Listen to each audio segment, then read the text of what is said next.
Jadi coba slide-nya tadi, Mas. Ya, latar belakang nih. Ya. Ya. Jadi pada saat kita bicara konteksnya di dalam penanganan COVID, tentunya kita melihat juga penanganan COVID perkembangannya, yang kemudian akhirnya di Indonesia kita nyatakan ada positif pada saat tanggal 2 Maret ya. Kita nggak mencoba untuk flashback dalam konteks apakah ada hal-hal yang kita terlambat atau tidak. Tapi kita sekarang ingin semua pihak moving forward bahwa ada problema yang harus kita selesaikan bersama-sama. Slide. Ya, ini data terakhir kemarin yang disampaikan oleh jubir COVID, bahwa kita saat ini sudah ada yang positif terkonfirmasi positif 1.414 dengan kesembuhan 75 dan angka kematian 122. Ini yang selalu dari awal sebenarnya saya selalu sampaikan di beberapa media, dan saya pernah ketemu Pak Yuri juga, ini saya sampaikan, tolong data ini di breakdown dan dikomunikasikan dengan lebih detail kepada masyarakat. Karena kalau umpamanya kita hanya melihat konteksnya seperti sekarang ini saja, maka yang akan tergambarkan adalah angka kematiannya cukup tinggi. Karena kalau seperti ini maka case fatality rate-nya bisa sekitar 9%. Nah, ini yang perlu dijelaskan lebih rinci terkait dengan hal ini, karena pada saat kita bicara ini hanya case fatality rate-nya yang tergambarkan 122 ini atau sekitar 9%, maka kesan yang akan dimunculkan memang angka kematiannya cukup tinggi di Indonesia. Padahal kita tahu kalau di dunia sekarang sekitar 4,79%. Pada saat di breakdown lebih lanjut, ternyata yang lebih atau di atas 60 tahun angka kematiannya juga sekitar 20%. Gitu. Nah, ini yang perlu disampaikan kepada masyarakat supaya tidak kemudian menimbulkan kekhawatiran yang mohon maaf yang juga berlebihan atau kepanikan yang berlebihan, sehingga masyarakat pun juga mendapatkan gambaran, angka kematian 122 pada kelompok usia seperti apa, pada orang yang dengan faktor penyakit penyerta seperti apa, sehingga akhirnya hal-hal yang kemudian kita lakukan untuk prevention bisa dilakukan juga, strategi di dalam penataan laksanaan juga bisa kita lakukan dengan tergambarkan dari data ini. Jadi kalau kita sekarang lihat di peta sebaran, bisa kita katakan hanya ada 3 provinsi yang saat ini yang mungkin belum ada case-nya, artinya belum ada yang terkonfirmasi positif, yaitu di wilayah Gorontalo, terus kemudian kalau tidak salah itu Bengkulu ya, yang gambar hijau Bengkulu, terus kemudian satu lagi di NTT. Tapi bukan tidak mungkin semua wilayah pun akan bisa terdampak. Nah, pada saat kita membaca dari peta ini, yang harus kita antisipasi, kita saat ini di Jakarta dengan kondisi seperti sekarang ini aja, dengan SDM yang sebenarnya kalau kita bicara di dokter, dari anggota ID saja ada hampir 20.000 yang ada di Jakarta. Artinya secara kemampuan SDM sebenarnya tidak ada masalah. Gitu. Tapi pada saat kita bicara di wilayah-wilayah yang memang sudah ada permasalahan jumlah dokter, jumlah tenaga medis dan tenaga kesehatan yang kurang, maka menjadi sebuah masalah yang sangat besar pada saat di situ kemudian dinyatakan sebagai daerah merah umpamanya. Nah, ini yang harus kita antisipasi pada saat kita bicara contingency plan-nya, maka kita harus bicara perspektif yang juga harus lebih luas. Saat ini memang terkonsentrasi sebagian besar memang di Jakarta dan Jawa. Tapi di wilayah yang lain ini pun juga harus perlu diperhatikan. Slide. Nah, kita tahu bahwa ada dasar hukum. Saya nggak bicara hukum, paling tidak ini sebagai dasar saja pada saat kita mengambil sebuah kebijakan, apalagi bagi kami di dalam mengambil kebijakan untuk terkait dengan praktek kedokteran juga menjadi dasar. Karena pada saat kita bicara sekarang kemampuan dokter yang punya kompetensi terkait dengan permasalahan COVID, maka berarti dia yang mempunyai kompetensi yang bidang ilmu penyakit pernafasan. Salah satunya itu mungkin penyakit dalam dan juga paru. Oke, slide.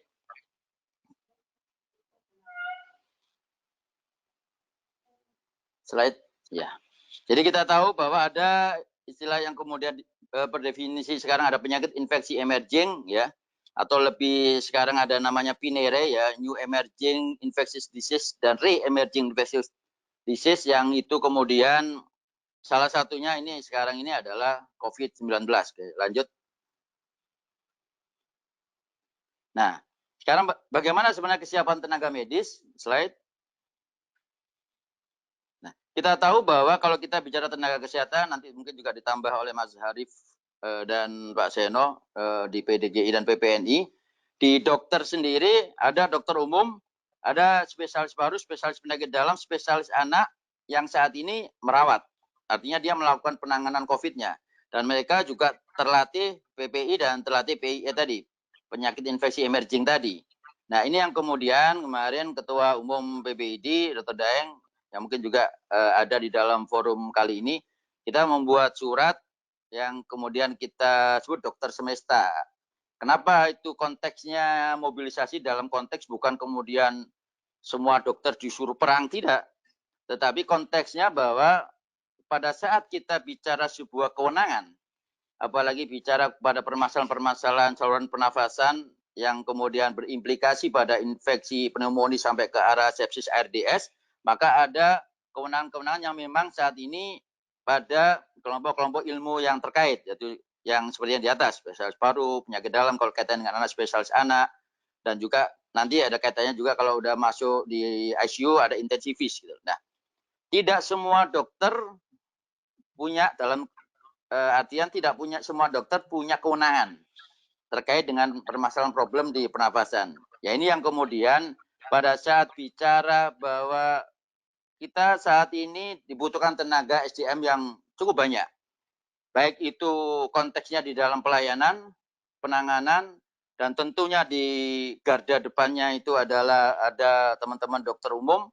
Maka yang kita harus lakukan adalah membuat teman-teman semua dokter, 184.000 anggota Ikatan Dokter Indonesia atau yang mempunyai SDR, maka dia harus mempunyai kemampuan atau kewenangan yang minimal dia paham terkait dengan masalah PPI dan penyakit infeksi emerging ini dalam konteks yang levelnya sesuai dengan levelnya. Nah, ini yang nanti saya kira kemarin sudah disampaikan dan sudah ada surat tertulis.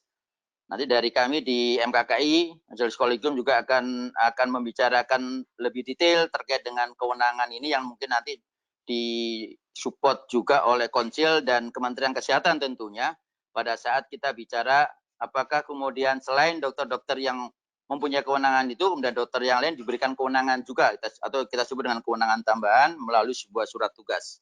Nah, dasar-dasar yang seperti ini ya tentunya kita mohon pada saat percepatan kasus di infeksi ini atau virus ini semakin cepat, regulasi pun juga harus cepat.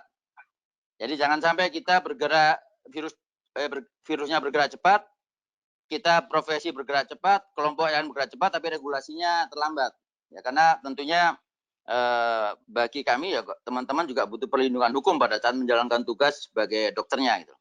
Kemudian di perawat juga seperti itu dan juga di teman-teman analis medis juga saya kira juga punya kewenangan-kewenangan terkait dengan permasalahan COVID ini sesuai dengan bidang ilmunya masing-masing. Gitu.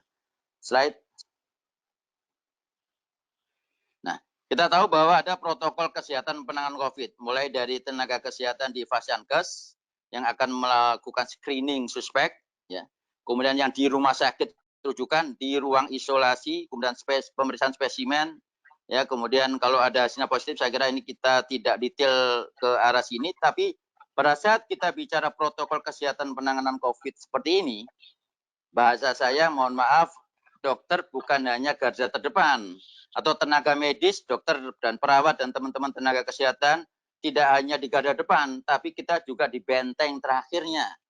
Pada saat di garda depannya teman-teman di surveillance-nya juga bekerja, kemudian nanti kalau tidak bagus atau kemudian surveillance-nya nggak jalan, dampaknya semuanya juga akhirnya mengarah semua ke arah fasilitas kesehatan. Di situ juga ada dokter, maka kita juga sebagai benteng terakhir. Sehingga saya kira yang perlu diperkuat kita adalah pada saat kita bicara hulu dan hilir, maka di hulunya juga harus diselesaikan. Jangan sampai kemudian yang kita siapkan hanya disiapkan di hilirnya saja.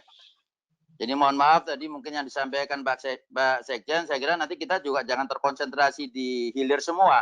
Sehingga kalau umpamanya kita hanya terkonsentrasi di hilir, maka tentunya sumber daya kita, apalagi dengan keterbatasan APD yang langka di seluruh dunia, bukan tidak mungkin ini menjadi problem ke depan, sehingga harus ada strategi-strategi yang cepat dan tepat di dalam kaitannya untuk penanganan COVID ini yang memang harus dari hulu sampai hilir. Slide. Nah, ini alur rujukan pasien tadi, mulai dari yang gejala.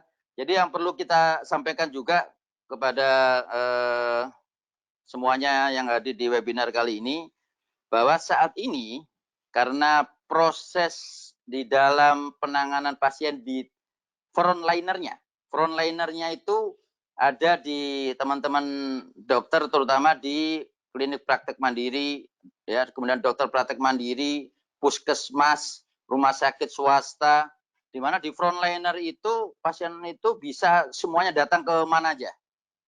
Sehingga bukan tidak mungkin kalau kita bicara sekarang kebutuhan APD, ya semuanya akhirnya harus butuh APD. Sehingga yang terjadi banyak sekali improvisasi yang harus dilakukan oleh teman-teman medis, baik dokter atau perawatnya untuk sebagai proteksi. Walaupun itu mungkin tidak standar, pakai jas hujan dan sebagainya. Nah, ini yang kenapa? Karena pasien tidak terarahkan dalam sebuah rujukan yang terstruktur. Jadi kalau mamanya tidak dilakukan rujukan terstruktur, pasien bisa kemana aja. Ya, ini salah satu problem yang saat ini terjadi, sehingga perlu kami laporkan juga banyak teman-teman kami yang baik itu ada di UGD, terus kemudian yang di Puskesmas, yang akhirnya ODP, dan beberapa jadi PDP yang akhirnya harus diisolasi. Dan saya kira seperti yang di informasi sebelumnya, ada juga yang akhirnya meninggal. Itu. Kemudian pada saat kemudian di rumah sakit rujukan juga seperti itu. Nah, kalau saat ini memang ada bantuan kemarin APD 105.000 dan akan ada datang lagi bantuan APD. Nah, kita harus ada strategi di dalam bantuan APD itu seperti apa. Tapi perlu kita ketahui bahwa saat ini kelangkaan APD itu sangat ya istilahnya di seluruh dunia.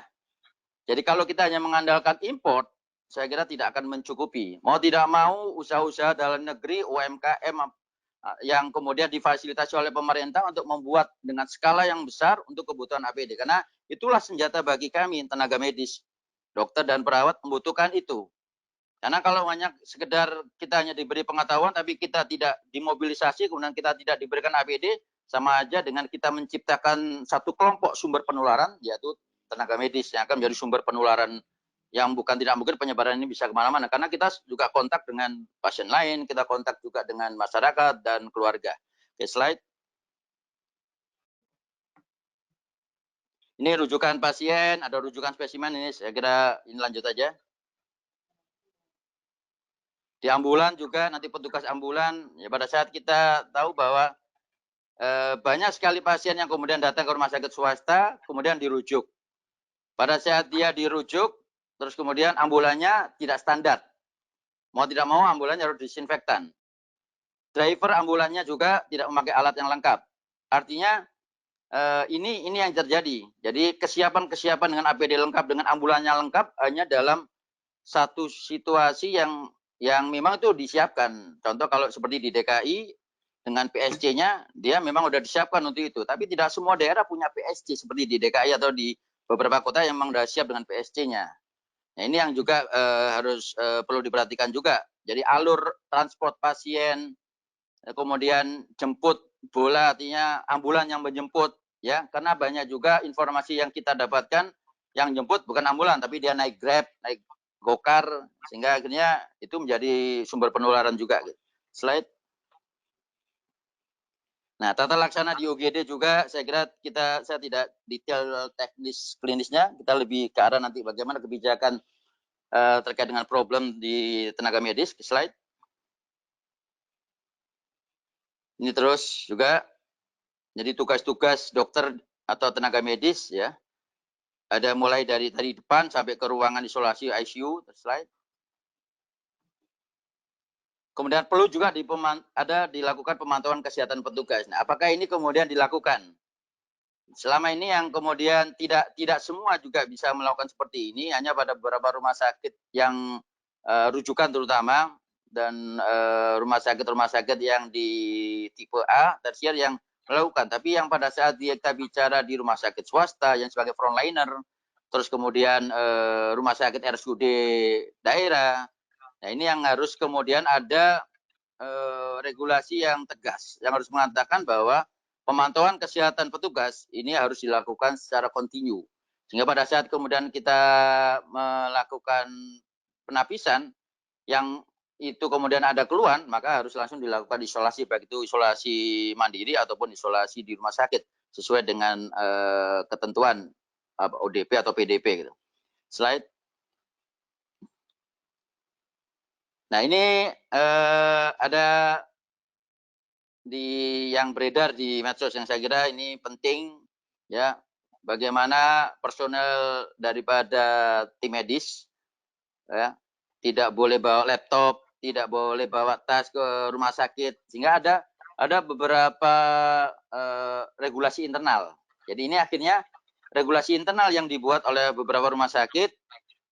Masuk ke rumah sakit harus bajunya, kemudian harus ganti baju, mandi juga harus di rumah sakit, pulang itu juga harus mandi, ya, supaya mereka pada saat pulang, apalagi kemudian kontak dengan keluarga di rumah, mereka sudah dalam kondisi yang memang dia sudah bersih gitu loh.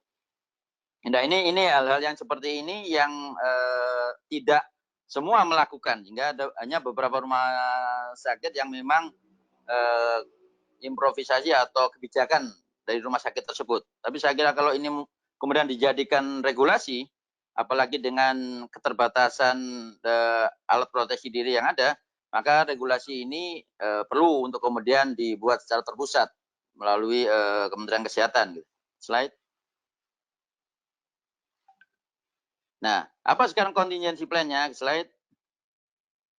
Nah, pada saat kita bicara tenaga medis di garda terdepan dan benteng pertahanan, maka kita tahu bahwa pasien itu bisa datang, baik itu ke FKTP, atau ketemu teman-teman surveillance, atau ke FKRTL, atau ke rumah sakit khusus darurat di Wisma Atlet yang saat ini ada di Jakarta.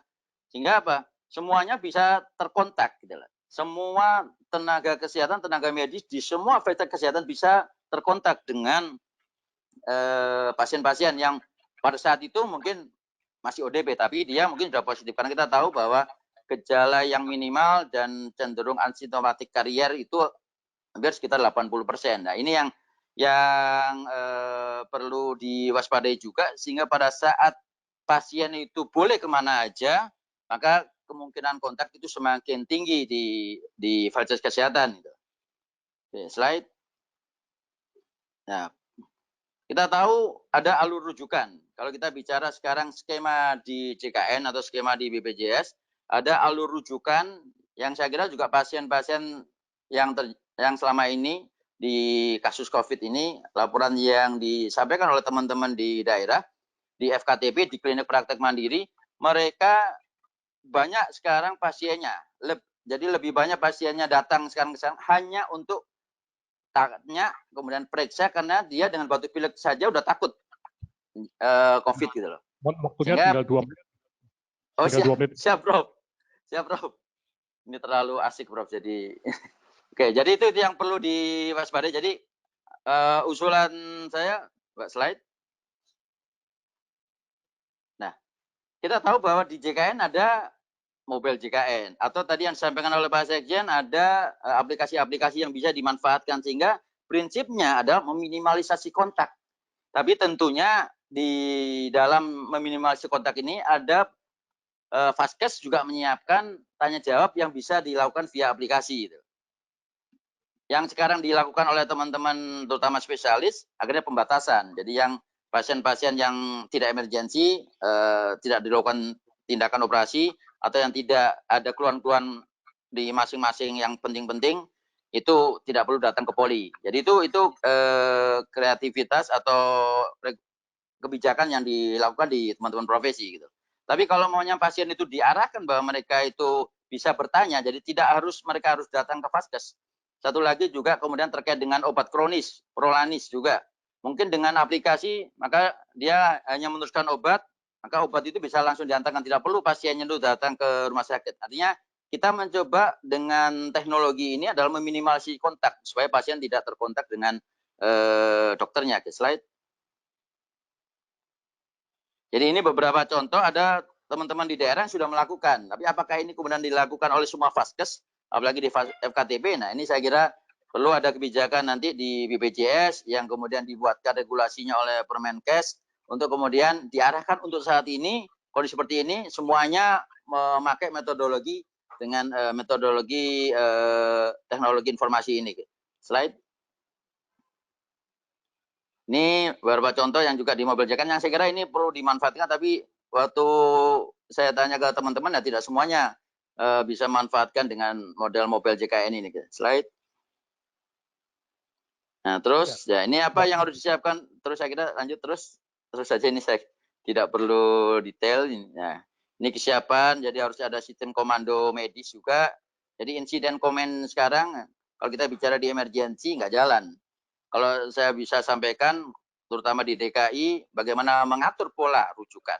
Dari rumah sakit rujukan ke Wisma Atlet, dari rumah sakit swasta ke Wisma Atlet, dari pasien sendiri ke Wisma Atlet dan rumah sakit rujukan, ini tidak terpolakan dengan baik, sehingga banyak sekali keluhan-keluhan yang kemudian terjadi di masyarakat. Terus, lanjut, terus, ya. Ya, terus, ya, ini kita tahu sekarang padahal di awalnya rumah sakit atau rumah sakit darurat hanya untuk ODP dan PDP yang ringan sedang, tapi ternyata juga ada juga PDP berat, bahkan ada kematian juga yang terjadi di Wisma Atlet karena dia datang sudah dengan kondisi yang berat. Slide.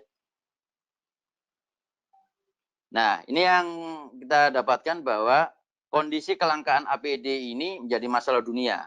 Jadi improvisasi atau improvisasi saja tidak cukup. Jadi perlu ada fasilitasi pemerintah, regulasi untuk menunjang APD ini. Karena terus terang, seperti yang saya sampaikan tadi, teman-teman medis ini harus difasilitasi. Kalau kami harus sampaikan, mereka harus difasilitasi untuk APD ini, bukan hanya untuk keamanan dirinya, tapi juga untuk supaya mereka tidak menjadi sumber penularan. Slide. Ada slide. Nah, ini balik slide tadi. Ini perlu juga kita sampaikan, nanti mungkin juga perlu ada himbauan kepada masyarakat. Banyak sekali teman-teman yang mengeluhkan pasiennya tidak jujur, apakah dia punya riwayat kontak. Bahkan ada pasien yang sudah dinyatakan PDP, bahkan sudah terkonfirmasi positif, ya, karena dia tidak ada tempat atau fasilitas kesehatannya, kemudian dia akhirnya berpindah ke rumah sakit lain, tapi dia tidak menyampaikan bahwa dia sudah PDP ataupun dia sudah terkonfirmasi positif. Ini yang kemudian menjadi masalah juga di rumah sakit tersebut, sehingga akhirnya mereka harus apa namanya itu, karena ternyata di awalnya dicampur juga dengan pasien lain, sehingga ini menjadi penularan juga ke pasien-pasien lainnya. Slide. Nah, apa yang harus kita lakukan mitigasi ini? Kita mau do nothing atau kita melakukan sebuah langkah-langkah, istilah kalau di dalam sebuah referensi baru yang pernah saya baca ada the hammer and the dance. The hammer kita melakukan supresi. Jadi kalau ada opsi-opsi yang terkait dengan karantina wilayah itu adalah supresi untuk melakukan langkah-langkah mitigasi, ataukah kita hanya seperti Korea, hanya melakukan rapid test saja. Saya kira ini hanya wacana yang saya sampaikan, tapi kalau saya masih berpandangan bahwa karantina wilayah itu menjadi penting untuk saat ini. Terima kasih, saya kira itu aja, mungkin nanti dilanjutkan pada saat diskusi. Terima kasih Prof. Saya kembalikan ke Prof.